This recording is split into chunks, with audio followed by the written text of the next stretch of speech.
তাহলে শুধু ওই পানি দিয়ে উড়ে চলে গেল আর বোতলে ফুল তুলে ফেটে গেল, তার মানে সে বিরাট বড় হুজুর পীর। আর যিনি বোতল ফাটালেন না, যিনি পানি দিয়ে উড়ে চলে গেলেন না, আকাশ দিয়ে ভেসে চলে গেলেন না, মুরিদ গেছে মুরিদ হওয়ার জন্য একজন পীরের নাম শুনে একজন গেছে, গিয়ে মনে মনে চিন্তা করছে আমি যদি মুরিদ হয়ে যাই তাহলে আমার ওস্তাদ যা বলবে তাই শুনতে হবে। আরে যার কাছে ওস্তাদ হলে হবে না, এমন মাস্টারের কাছে পড়লে হবে না যে পরীক্ষায় ফেল করে যাবে। কথা ঠিক না ভুল?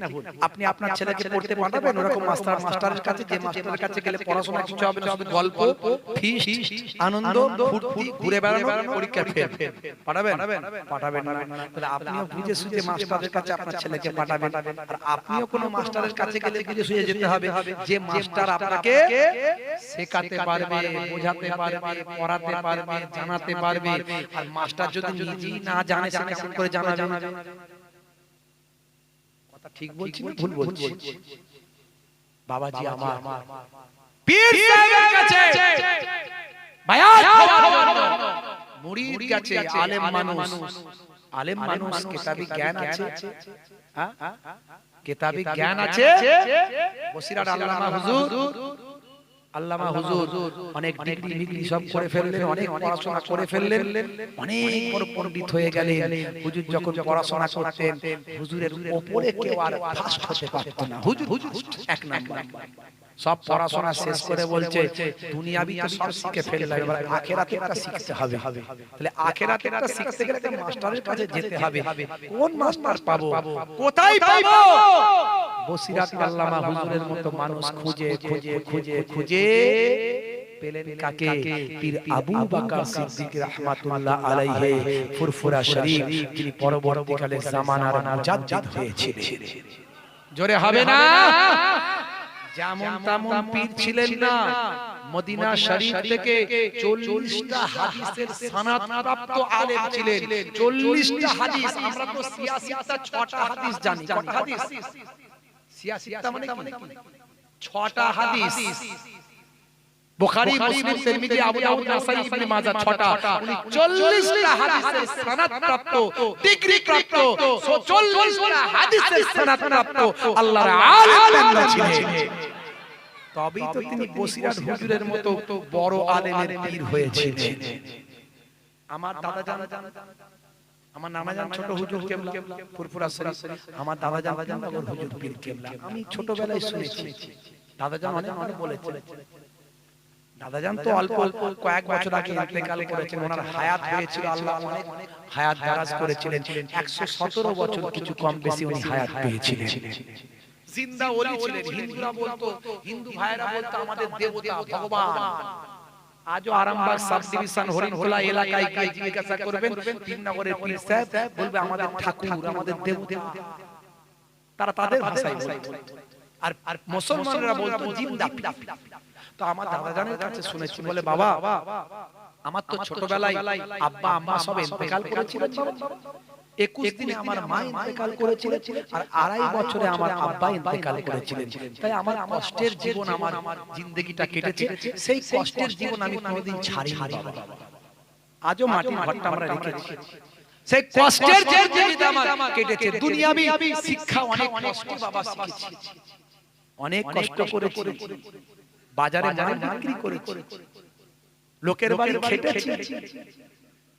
অথচ আমার দাদা জানের পূর্বপুরুষ দাদরা ছিলেন প্রায় 200 বিঘে কিছু কম বেশি 200 বিঘে সম্পত্তির মালিক, তৎকালীন যুগে জমিদার খানদানের জমিদার ফ্যামিলি।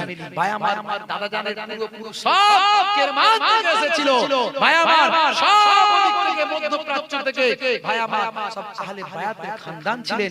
ভাই আমার সেই ফ্যামিলির সন্তান বাবাজি আমার 21 দিনে মা, 2.5 বছরে বাপ ইন্তেকাল করেছে। অনেক কষ্ট করে হুগলি মাদ্রাসা থেকে পড়াশোনা করি, ভাই আমার বিভিন্ন জায়গা থেকে পড়াশোনা করে ছোট্টবেলায় কুড়িশন্ডার জমিন থেকে নিজের যে আদি দেশ আদি ঘর যেখানে দেশ ভাই আমার কুড়িশন্ডা সেইখান থেকে প্রাইমারি লেভেলে পড়াশোনা করে অনেক কষ্ট করে জীবন গল্পগুলো করতেন আমাদের কাছে। ভাই আমার দোস্ত আমার বলতেন বাবা যখন আমার সব বিদ্যা বুদ্ধি পড়াশোনা সব শেষ হলো তখন আমি ছোট্টবেলা থেকে অনেক কষ্ট করে জীবন যাপন করেছি, তো আমার আমলের প্রতি একটু ছোট থেকেই জেদ ছিল, আমি মাঝে মাঝে জঙ্গলে গিয়ে ইবাদত বন্দেগী করতাম। তো মনে হলো যে হাক্কানি পীরের সহবতে থাকতে হবে, পীর খুঁজতে শুরু করলাম। তৎকালীন যুগে হাক্কানি পীর খুঁজতে শুরু করলাম। পীর খুঁজতে গিয়ে পীর খুঁজতে খুঁজতে এক জায়গায় এমন জায়গায় পৌঁছে গেলাম বলে জবরদস্ত পীর আছে। সেই পীর সাহেবের সঙ্গে মুসাফা করতে দোয়া দিতে গিয়ে দেখি পীর সাহেব বলছে বাবা মুরিদ হতে এসেছো? তখন আমি বললাম না হুজুর দেখা করতে এসেছি, কারণ এর মধ্যে এলেম আছে, যাত্রার কথাই তো মুরিদ হবে না, যাত্রার কাছে তো মুরিদ হবে না, পড়াশোনা অনেক কষ্ট করে করেছে বাবা। তবে বায়াত হওয়ার আগে আমি দেখা করতে বলে বুঝতে পেরেছি তুমি কি দেখতে এসেছো, তুমি অরিজিনাল না ডুপ্লিকেট চেনার জন্য এসেছো। দেখবে পীর সাহেবের মাথা চুলের ঝুঁটি আছে দুদিকে দুটো ঝুঁটি আছে, বলে তুমি দেখতে চাইছো আমি অরিজিনাল পীর কিনা? এই দেখো এই ঝুঁটিটাকে ধরে এইভাবে টান মারলো, গ্লাস দিল, একদম একদম ছচ্ছর করে ভাই আমার গরম দুধ বের হয়ে চলে এলো। এই নাও পিলো বেটা, পিলো, তোমারা পীর तुम्हें पिला रहे हैं, পিলো। দাদাজান বলছেন বাবা তখন কি বলবো, আমি তখন খুব একটা বেশি বয়স নয়, কিন্তু পড়াশোনা করে আমি যা বুঝেছি যে এই রকম জাদু মন্ত্রের জিনিস এ তো কোনোদিন হাক্কানি পীর মুর্শিদরা করবে না, আর এই যে তার চেহারা আর এই ঝুঁটি চুল এই রকম এ তো কোনোদিন হাক্কানি পীর মুর্শিদদের হবে না। তখন আমি বললাম না না না नहीं पिएंगे नहीं पिएंगे हम नहीं पिएंगे। लो गरम लगेगा, गरम गर्मी है इसीलिए नहीं पियोगे तुम ये गर्मी है इसीलिए नहीं पियोगे। ठीक है बेटा इंतजार करो, मैं तुम्हें ठंडा ठंडा ठंडी ठंडी ठंडी ठंडी दूध पिला रहा हूं, वेट करो बेटा वेट करो, इंतजार करो। এমন সময় একটা গ্লাস নিয়ে এই দিকে এই ঝুঁটি ধরে আবার টান মারলো, এই মারার সঙ্গে সঙ্গে ঠান্ডা দুধ বেরিয়ে চলে। পিলো পিলো পিলো পিলো বেটা नहीं पिएंगे, तुम नहीं पियोगे ना, अच्छा समझ चलो जाओ जाओ भागो भागो यहाँ से भागो भागो भागो भागो। আমি তখন বুঝতে পারলাম এই ভণ্ড কিছু ব্যাপার আছে, জাদু মন্ত্রের ব্যাপার। আমি ভাগো বলতে বেঁচে গেছে চলে এলাম।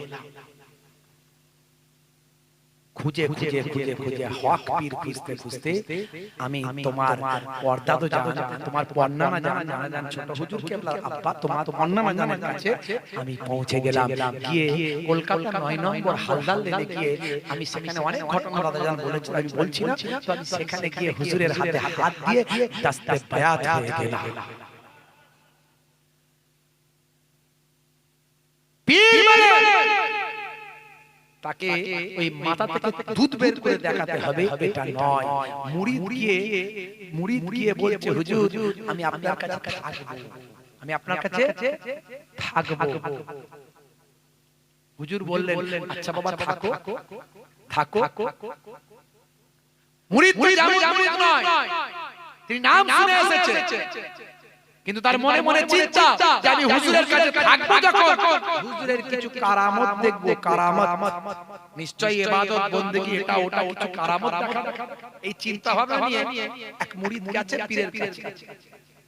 তবে থেকে যখন কারামত দেখতে পাবো তারপর তার হাতে পায়ে 3 দিন আছে, 3 দিন ধরে থেকে হুজুরের সোহবতে হুজুরের হুজরার বাইরে থেকে হুজুরের সোহবতে থেকে একসঙ্গে নামাজ ইবাদত বন্দেগী করে 3 দিন পরে ওই মানুষটা ফিরে চলে যাচ্ছে, থেকে খেয়ে ইবাদত বন্দেগী করে চলে যাচ্ছে।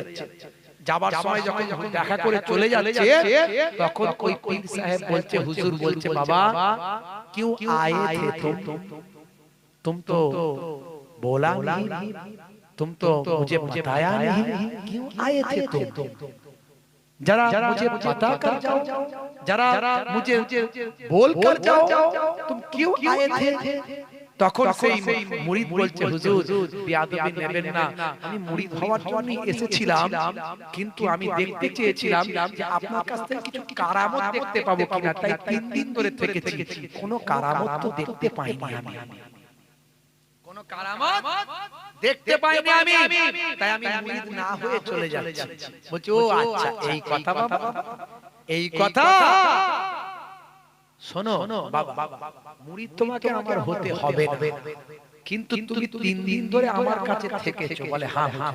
আচ্ছা 3 দিন ধরে যে থেকেছো, ইসলামের খেলাফ কোন কাজ করতে আমাকে দেখেছো? ইসলাম বহির্ভূত কোন কাজ করতে আমাকে দেখেছো? না হুজুর, আপনার ইবাদত, আপনার নামাজ, আপনার তেলাওয়াত, আপনার জিকির আমি সব লক্ষ্য করেছি, কোনটাই ইসলামের খেলাফ নয়, সব ইসলামের মধ্যে।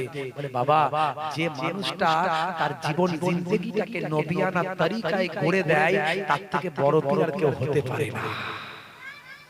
এই কথা শুনে তখন ওই মানুষটা বলল হুজুর আপনার হাত ধরে আমি আপনার হাতেই বায়াত হয়ে আপনাকে আমার ওস্তাদ, আপনাকে আমার মুর্শিদ এবং আপনাকে আমার পীর হিসাবে গ্রহণ করতে চাই। এই ওস্তাদকে অস্বীকার করার কোনো জায়গা নাই।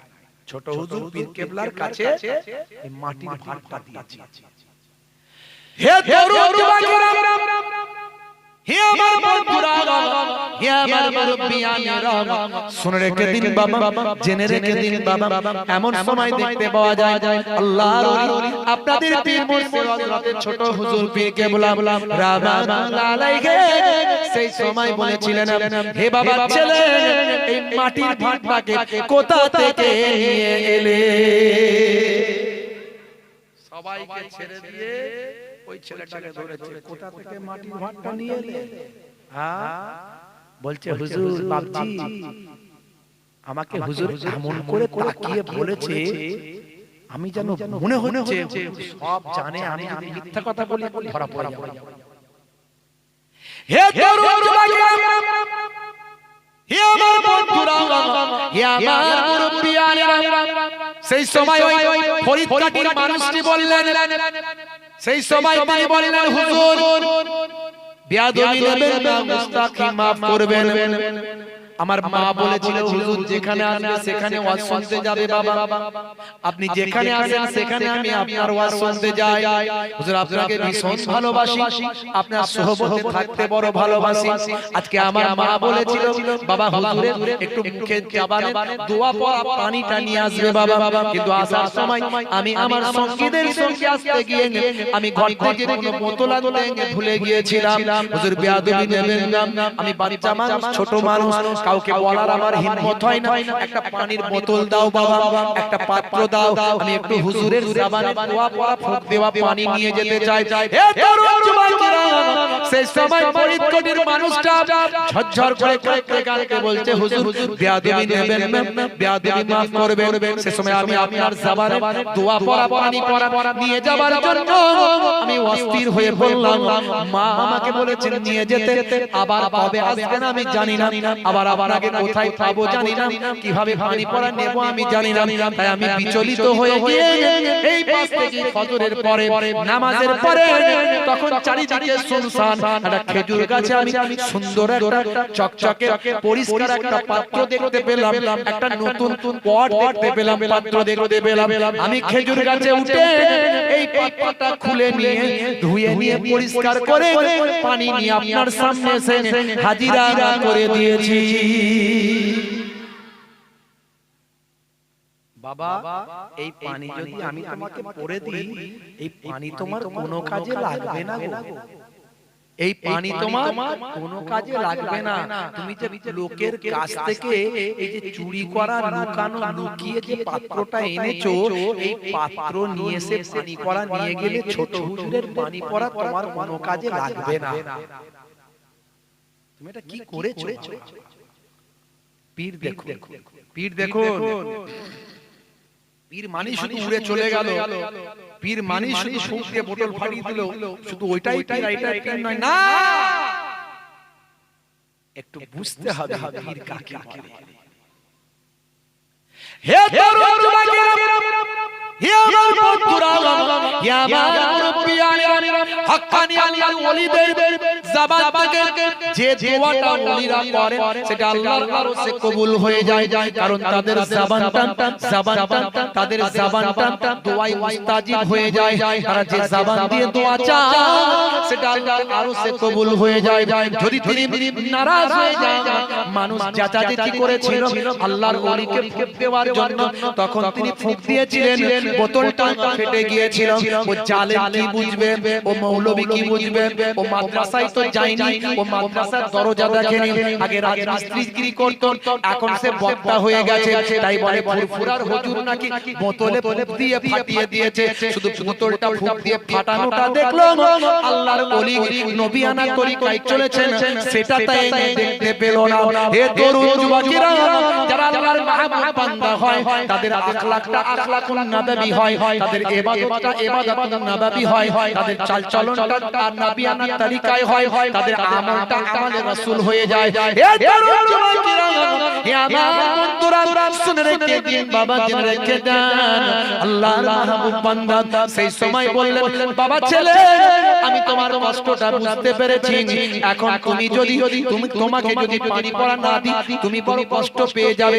যা ভুল করার করেছো বাবা, আর কখনো করবে না। যাও যাও, আমি তোমাকে পানিটা পড়ে দিলাম, কিন্তু শর্ত হলো একটা, এই পানিটা পড়া নিয়ে গিয়ে বাড়িতে নিয়ে যাবে, বাড়িতে নিয়ে গিয়ে অন্য পাত্রে রেখে দিয়ে ওই পাত্রটা আবার পুনরায় নিয়ে এসে গাছেতে যেমন বাঁধা ছিল সেইভাবে গাছে উঠে আবার বেঁধে দিবে। যদি তুমি বেঁধে দিতে পারো, তবে আমার পানি পড়া তোমার কাজে লাগবে। জোরে হবে না? আমানতদারি ওয়া উতমিনা খানা, আমানতের খেয়ানত করলে মুনাফিকের খাতায় নাম উঠবে। আল্লাহর ওলিরা আমানতের খেয়ানত করেন না, ওয়াদা করে খেলাফ করেন না, মিথ্যা কথা বলেন না। অত সহজ নয় বাবাজি আমার, তরুণ যুবকেরা আমার, একটু আমাদের ভাবতে হবে। নামাজ ছেড়ে দিয়ে কখনো আল্লাহওয়ালা হয়ে যাব, এটা কখনো হয়? নামাজ পড়বো না আর বলবো নবীর ভক্ত হয়েছি, ওলিদের ভক্ত হয়েছি, এটা কখনো হয়? ছেলের বিয়েতে মোটা পণ নেব আর বলবো দাদা হুজুর জিন্দাবাদ, দাদা হুজুর তোমাকে ভালোবাসবে? সুদের কারবার করব, ঘরের মেয়েরা সুদের কারবার করছে আজকাল, ঘরের মেয়েরা বোমারা, গ্রুপ লোন, বন্ধন ব্যাংক, গ্রুপ লোন, সুদের কারবার, লোক আসছে একসঙ্গে জড়ো হয়ে সুদের কারবার করছে, আর আপনি হাজী সাহেব, সুফি সাহেব, মাওলানা সাহেব, দরবেশ সাহেব, নামাজি সাহেব, আপনার বউমা সুদের কারবার করছে, আর আপনি সেই ঘরে তাকে বারণ করেননি, আপনার নামাজ কাজে লাগবে? অত সহজ নয়, ইসলাম বুঝতে হবে। আপনার মেয়ে ডাক্তার হোক, আপনার মেয়ে হায়ার এডুকেটেড হোক, কিন্তু পর্দার মধ্যে, হিফাজতের মধ্যে, তার মধ্যে কোরআনের তালিম দিতে হবে, তার মধ্যে রাসূলের তালিম দিতে হবে, তার মধ্যে দ্বীন শিখিয়ে দিতে হবে।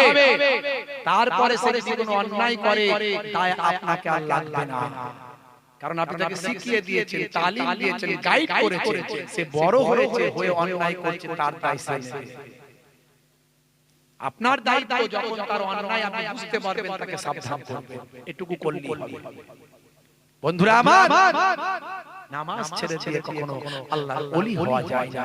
ছোট হুজুর হতেন না ইবাদত না করলে, ইবাদত না করে ছোট হুজুর হতেন না। ছোট হুজুর রাতের অন্ধকারে, আজকে তো আমি রাসূলের পাকের কথা দুই একটি মাঝখানে বলেছি, ছোট হুজুরের কথা বলতে বলতে শেষ। জি হ্যাঁ, জলসা করে রাতের বেলা গিয়ে মসজিদের এক কোণে ফজরের নামাজ পর্যন্ত ইবাদত বندگی করে তবে শুতেন। মাঝে মাঝে ঘনঘটার জঙ্গলে চলে গিয়ে ইবাদত বندگی করতেন। বাবাজি আমার পীরনগর হুজুর কেবলা ছোট বয়স থেকে, ভাই আমার 14 বছর 15 বছর থেকে জঙ্গলে মাঝে মাঝে চলে যেতেন পড়াশোনার জীবনেতে। সেই তৎকালীন যুগে জঙ্গলে গিয়ে সেখানে গিয়ে ইবাদত বندگی করতেন। বাপজি আমার সপ্তাহে 7 দিনের 6 দিন 5 দিন রোজা রাখতেন, সারা বছর ধরে টাকা দিলে টাকা ফেরত দিয়ে দিতেন। কারণ তিনি বলতেন, বাবা আমার টাকা লাগবে না, আমার টাকা কোনো কাজে লাগবে না, টাকা আমার লাগবে না। ভাই আমার বছরে কয়েকদিন ছাড়া সপ্তাহে কয়েকটা করে প্রত্যেক সপ্তাহে সোমবার শুক্রবার তো রোজা রাখতেন, আরো বেশি বেশি রোজা রাখতেন। বাবাজি আমার কারো বাড়িতে খাবার তিনি জেনে শুনে কখনো হারাম জিনিস খেতেন না, কারো বাড়িতে খেতেনই না। এইভাবে জীবন যাপন জবান পেটকে ঠিক করেছিলেন, তবে তার জবানের দোয়াটা আল্লাহর আরশে কবুল হয়েছে। দেখো কেমন ভালোবেসেছেন আমার ছোট হুজুরকে বলা, আমার ছোট হুজুরকে বলা।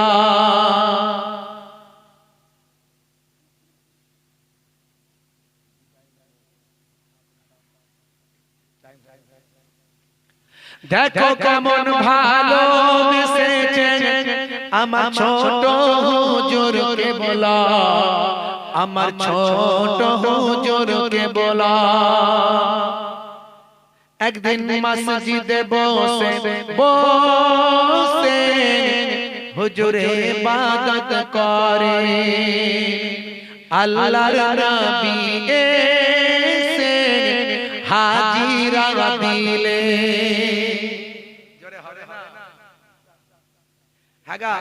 আল্লাহর নবী ইচ্ছা করলে যে কোনো জায়গায় রূহানি হালাতে আমার আল্লাহ হাজির করতে পারেন কি পারেন না? যারা বলেন পারেন কি পারেন না? এই আমার আপনার নবী বাইতুল মুকাদ্দাসে যখন গিয়েছিলেন মেরাজে যাওয়ার আগে সমস্ত নবীদের ইমাম হয়েছিলেন। এটা সমস্ত আলেমরা বলে কি বলে না? এখানে কেউ অস্বীকার করেছে? সমস্ত নবীরা তো ইন্তেকাল করেছে, তারা এলো কেমন করে? রূহানি হালাত। আর বক্তা মৌলভী বলছে কিছু জানে না, বলছে ফুরফুরায় নাকি নবী এসেছে। বলেছিল না? বলে আল্লাহ চাইলে নবীকে আল্লাহ হাজির করতে পারেন কি পারেন না? 1 লক্ষ বা 2 লক্ষ 24,000 পয়গম্বরকে আমার আল্লাহ সমস্ত নবীদেরকে বাইতুল মুকাদ্দাসে হাজির করিয়ে আমাদের নবীকে সমস্ত নবীদের ইমাম করে নবিউল আম্বিয়া বানিয়ে দিয়েছে, আর ইমামুল আম্বিয়াও করে দিয়েছে। তাহলে আমার নবীকে আল্লাহ ইচ্ছা করলে যে কোনো জায়গায় হাজির করাতে পারে।